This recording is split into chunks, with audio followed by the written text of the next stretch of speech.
Hong Kong Crisostomo Ibarra. Ay, nakakakilig. Anak, hindi ka ba nasasawa sa pagbasa ng mga sulat na yan ni Crisostomo Ibarra? Hindi po, Papa. Pwede akong mamuhay araw-araw na ito lang ang aking binabasa. Ang kanyang mga sulat para sa akin ay parang tinapay. Pinubusog ang aking puso sa kaluluwa. Kailan ko siya babalikan? Sana hindi ka mabigla sa aking sasabihin. Ano po yun, Ama? Si Ibarra, babalik siya sa Pilipinas. Ha? Talaga? Oo naman, anak. Ang saya-saya ko, Ama. Mas masaya pa kaysa sa mga ibong nagsisikantahan tuwing umaga.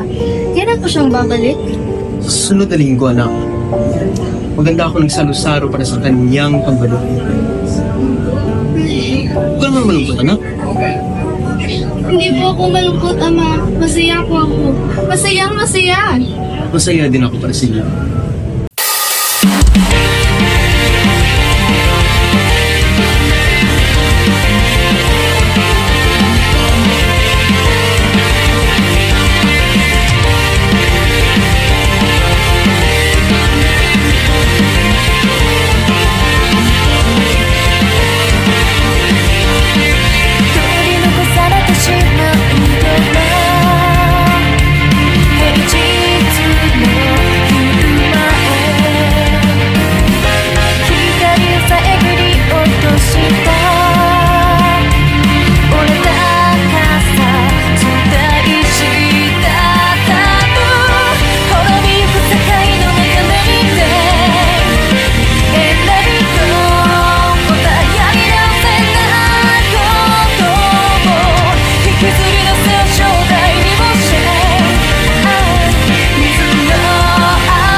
Sa inyong lahat.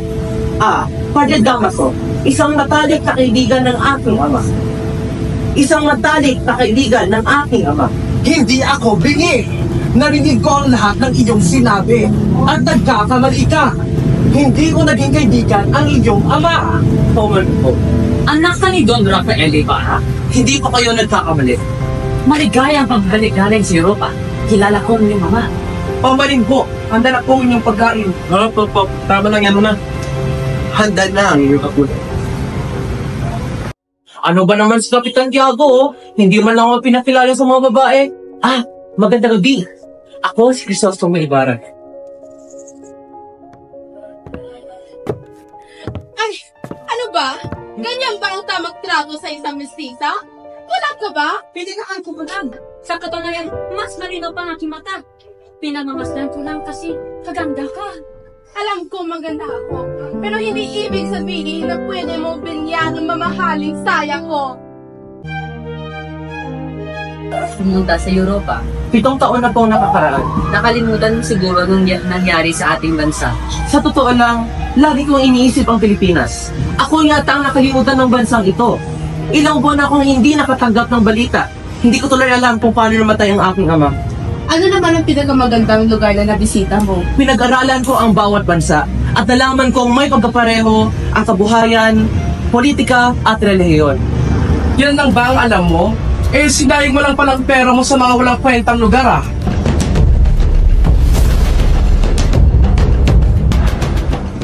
Nasaan kaya ang libingan ng aking ama? Bakit hindi ko makita?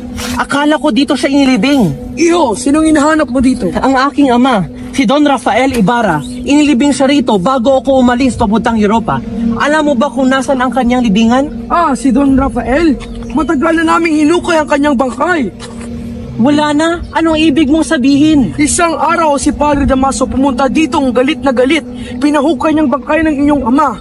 Sabi niya wala daw karapat-dapat ang bangkay na ilibing dito dahil siya isang erehe. Erehe? Ang aking ama? Wala siyang ginawang masama! Alam ko naman, iho. Ngunit sinong makukontra sa sinabi ng isang pari? Saan ninyo dinala ang kanyang bangkay? Sa utos si Padre Damaso, itinapon namin sa lawa ang kanyang labi. Sa lawa? Hindi nyo man lang siya binigyan ng maayos na libing. Pasensya na iyo, wala kami may magawa. Kapitan Tiago, hindi ko magtitiis na makita si Maria Clara na napapayora. Pero di ba naman mahal naman natin isa-isa? Di ba parang mabuting tao man si Jesus ni Lord? Mabuti, huwag kang magpamadala sa panlabas na anyo. Kaparehas rin siya ng kanyang ama. Malay kong makikirti ngayon. Padre, anong gagawain kung hindi ko siya hindi lang ako ngayon? Kung hindi ka sa akin magiging, tandaan mo na kasalalay dito ang pangalan mo. At baka mapariwaraan na kasalalay rin rito ang buhay ni Maria Clara.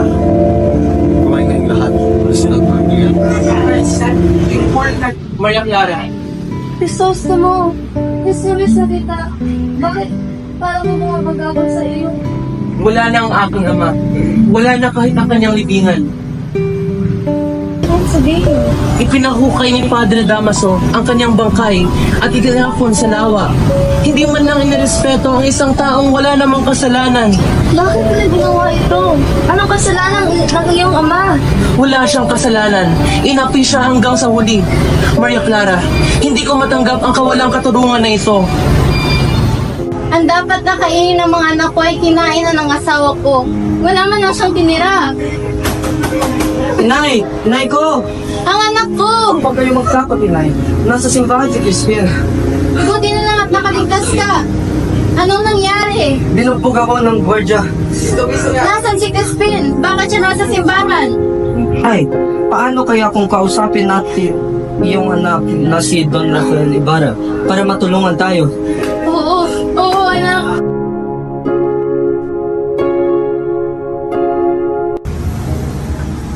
Saan ko pwede ilagay ito? Kahit saan.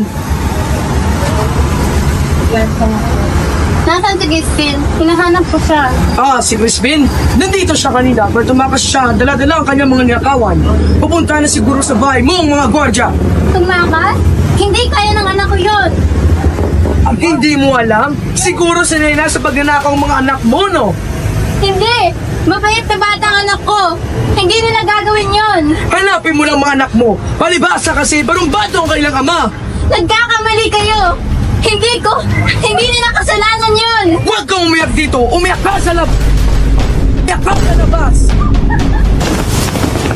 Hoy! Ikaw! Sabihin mo ang totoo. Nasaan ang mga anak mo? Kung hindi ka amin, itatali ka namin sa puno at babarilin ka namin. Wala akong alam sa sinasabi niyo. Ikaw ang ina nga mga magnanakaw. Hina ng mga magnanakaw? Bakit yung ginagawa ang kriminal ng mga anak ko? Wala silang kasalanan. Di lahat ng ina may kasalanan sa pagkakamali ng anak. Baka dapat niyo munang alamin ang buong katotohanan bago kayo magpunta. Matanda! Huwag kang makialam! Ginoo, wala kasalanan ng mga anak ko. Mababait sila na bata. Bakit hindi niyo muna sila pakinggan? Tumawag ka sa amin! Bitawan niyo ako! Wala akong kasalanan!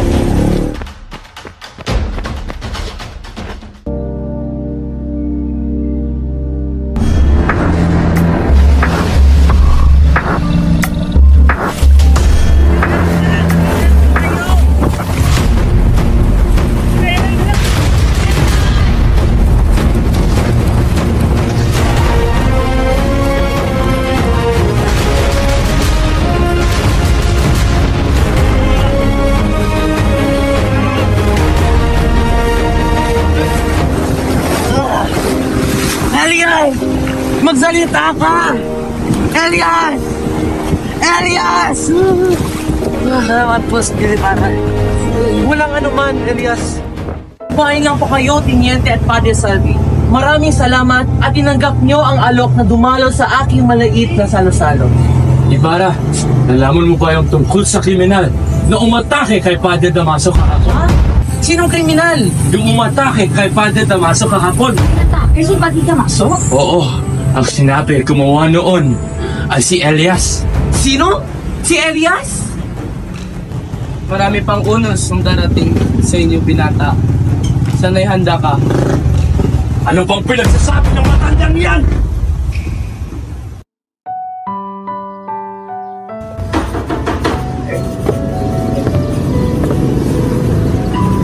Senior Ibarra, may bisita po kayo.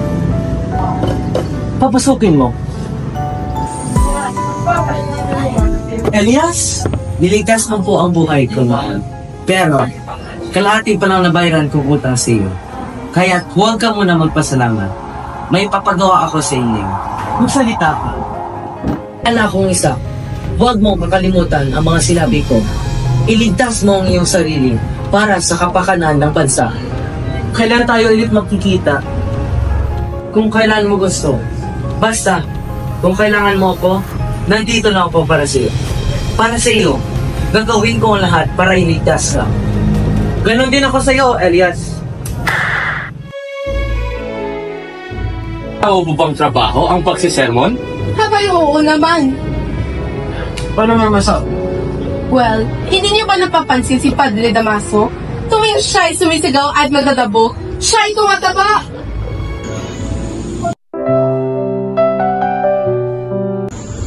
Maligayang pagdating. Salamat naman po. Ang ganda mo talaga.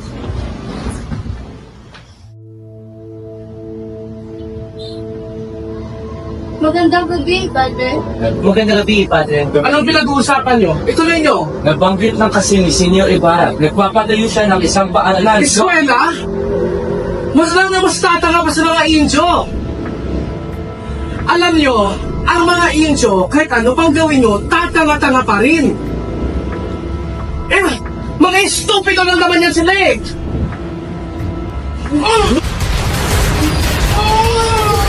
Walang lalapit!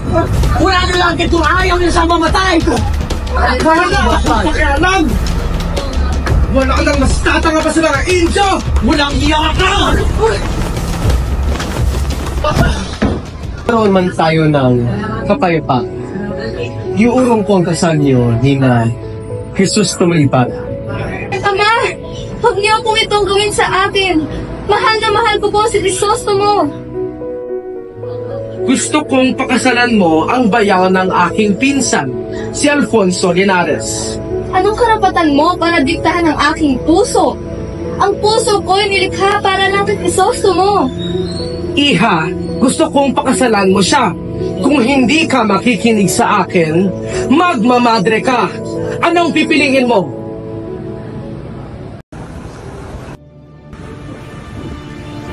Senyor, makinig ka. Itatago kita muna ngayon sa bahay ng kaibigan ko sa Mandaluyong. Para mamuhay kasama ang mga estanghero? Senyor Ibarra, humiga ka! Alin siya! Parilin mo na siya para pag sa akin na si Maria Clara!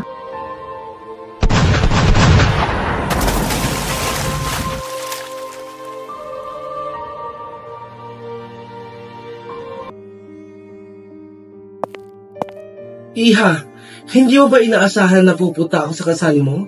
Nagulat ka ba? Bakit ang limig ng kamay mo? May sakit ka ba? Pag-ibig, kasal at kamatayan, mga bagay na hindi kailanman maaaring tahan ng iba. Nakalulungkot isipin na may mga pusong hindi malaya. Ikaw na naman, Piloso Potasio. Ba't nandito ka? Diba ako maaaring bumisita? Isa akong matandang naghahanap ng kaunting katotohanan sa mundong puno ng walang katotohanan. Ang puso ay hindi dapat ibalanggo ng kagustuhan ng iba. Wala kang alam sa nararamdaman niya. Ano ba ako? Anak,